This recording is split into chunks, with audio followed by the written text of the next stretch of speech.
accident that when Washington had to send out forces to take the two crucial British redoubts under the great John Lawrence and under Alexander Hamilton. John Lawrence is a name which you wouldn't know at all, but he may have been the best person in the lead in the American Revolution, and he fought continuously for mobilizing black troops and for making the revolution consistent, get to the slave. What was his name? John Lawrence. And I described him in the book as one of the people whose journey I traced. And he's somebody who helped move the map. He was killed in a meaningless skirmish at the end of the war, or he would have been president. He was from a leading slave-owning family in South Carolina, and he went to study in Europe, and he learned in Switzerland Rousseau. His father was a Christian who was worried about slavery or making bad things. John studied Rousseau, who said these words, slavery and right, are mutually inconsistent. And we cannot pursue the cause of freedom with any decency if we don't abolish slavery. So the other thing that happened was, there were a lot of sailors who were impressed by the British Navy. There were riots against press gangs. Press gangs were the ones who enslaved them. What they did, excuse me, it's cryptic. They grabbed you off the street, right? You walk out the door, instead of going to DU, they grab you. Right? And you don't get any choice in that. You don't fall off the mast when you are asked to climb up and become shark bait. There you are. They sailed in 1750. There was a big rebellion against slavery in Jamaica. And all these sailors, black and white, they looked at this and they said, hey, where were the slaves? There were 20 of these uprisings throughout the Caribbean. And they brought the word to London and to Boston. And in London, a great guy named, it's only survives by the initial J, Fillmore, wrote 2 dialogues concerning the man trade. It was 15 years before the Revolution. And in 1764, James Otis, a revolutionary in Boston, wrote the rights of the British colonists asserted and proved, in which he spoke of the natural rights of every man, black as well as white. And in every poor tavern all over the United States, including South Carolina, where the sailors were, they met with other artisans and they discussed that pamphlet. And the revolution did not break out till 1775. So there was a big push from the Christians and from these sailors and artisans for freedom from below. And what we're told about the revolutionary crowds like the Boston Tea Party is nonsense. That is, most of the people in those crowds were abolitionists. Now, the slaveholders, they didn't want to get rid of the slaves, right? They didn't want abolition. Thank you. George Washington was a great leader because for the period of the Revolution, he decided it was more important to recruit blacks than to keep slavery. And in 1779, the Continental Congress passed a resolution to free and recruit 3,000 blacks in South Carolina and 2,000 blacks in Georgia. And the first example of states' rights is South Carolina and Georgia refusing to go along with this. And Lawrence went back and fought for it in the legislature of South Carolina. So it went pretty far. And my book tells this story, which can't be covered yet in the New York Times because, you know, there's going to be a tectonic shift. It turns out that not only are the daughters of the American Revolution wrong for keeping out the small number of blacks ever fought for the United States, but it turns out that black people were central in the Revolution and the Civil War, and that if you're really a patriotic person, you would base your honorary organizations around black people. So, in one respect, you will note that's a very sharp way of putting it. I'm much more willing to say things straightforwardly than most people who write about this. I don't share any of the conventions of the historians. And I'm interested in siding with the most oppressed. And I believe that that's the only way to live in a decent society. So I want to tell you one story which may give you some. There are many, I tell them. But there's a guy named Thomas Peters. His African name doesn't survive. He was kidnapped from Africa aboard a slave ship. He had been a prince. and brought to North Carolina and sold into slavery. And 3 times he tried to escape. The first 2 times, the guy caught him and branded him. For the 3rd time, he escaped. And he became a soldier in the British Black Pioneers and fought with the British. And with the British, he left in the greatest single episode of freedom in the American Revolution. The British took about 10,000 free blacks to Canada. And there were some other free blacks who left the British. Big deal, probably 15, 20,000, maybe more. Huge number. And he went to Canada, and unfortunately, although they were free, the British didn't give them any land. And they divided up the whites against the blacks and tried to pit them against each other so they could rule, because that's the divide rule. That's what they did. So Peters then managed to go back across the sea. He got support from a lot of other blacks. He didn't get any money. To go to England, and the abolitionists there received him, and they formed an abolitionist colony in Sierra Leone in Africa, and they took 1/8 of the people from Canada. I discovered it's an 1/8. The standard historical figure is 4, but it's not based on that. I actually looked at lists, but I figured this out. 1 in 8 people with the landlords fighting them, beating them up, and so on and so forth, left for Sierra Leone and formed the first democratic experiment, more important than the New England town meetings, Freetown in Sierra Leone, whose history I tell in the book.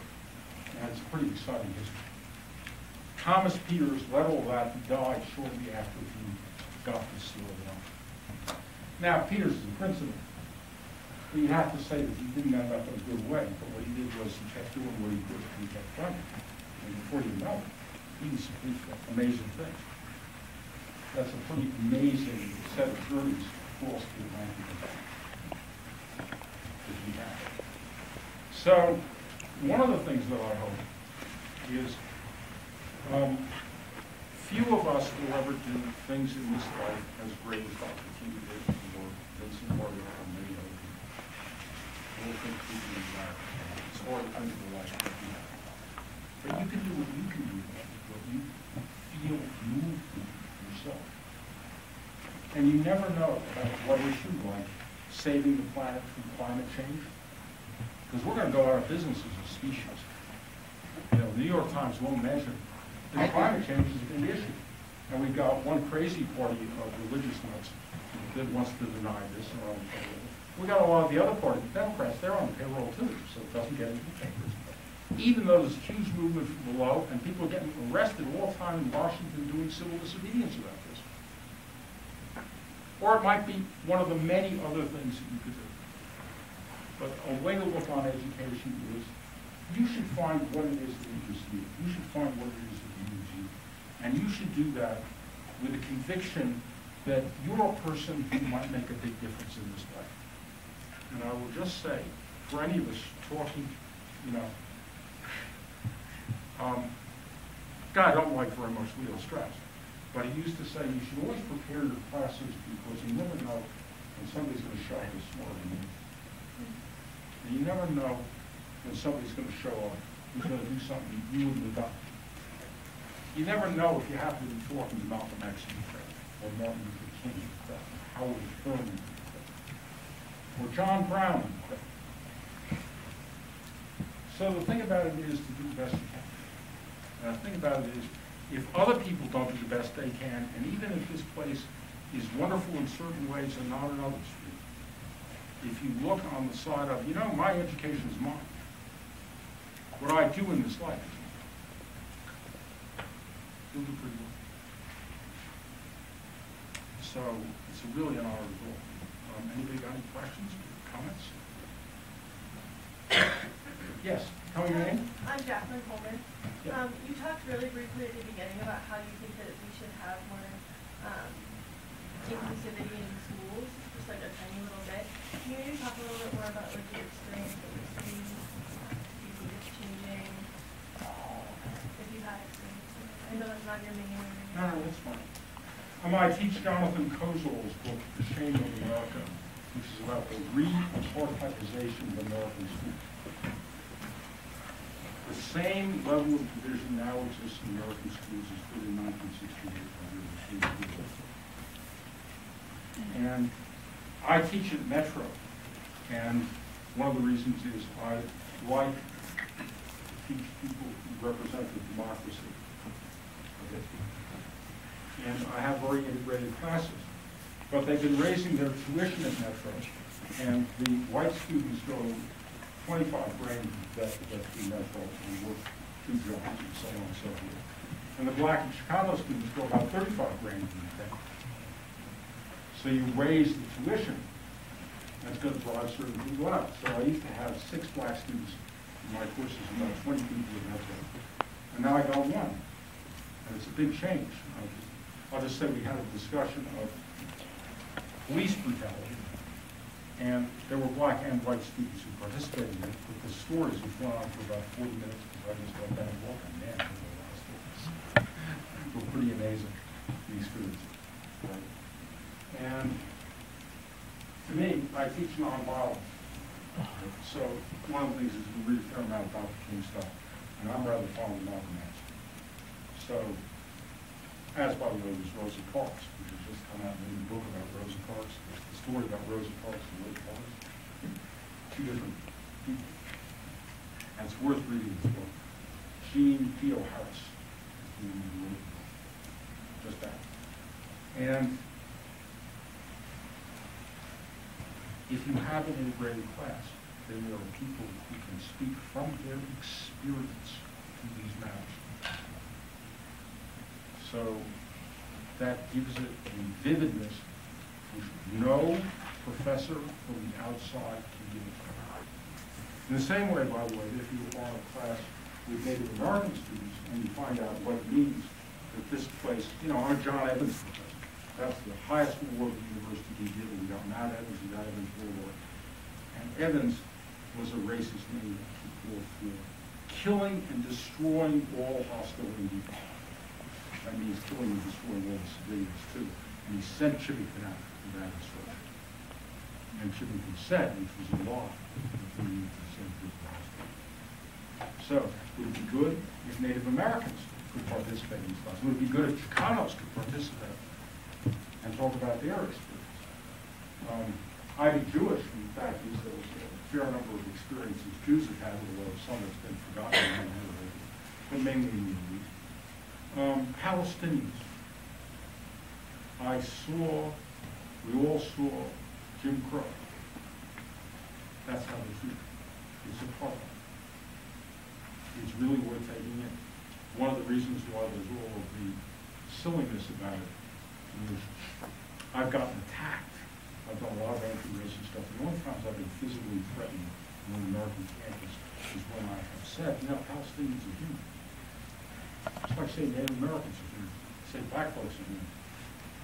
That's a line. You cross that line, you're on the right side of these and of history. Because we aren't going to survive as a species if we impose these kinds of laws. And so I do a lot about conflict resolution. The best book I teach is Desmond Tutu, No Future Without Forgiveness. No future without forgiveness. And that means you have to win the struggle against the oppression. You have to learn how to build something afterwards. And he describes what he did in South Africa, and it's pretty amazing what he did.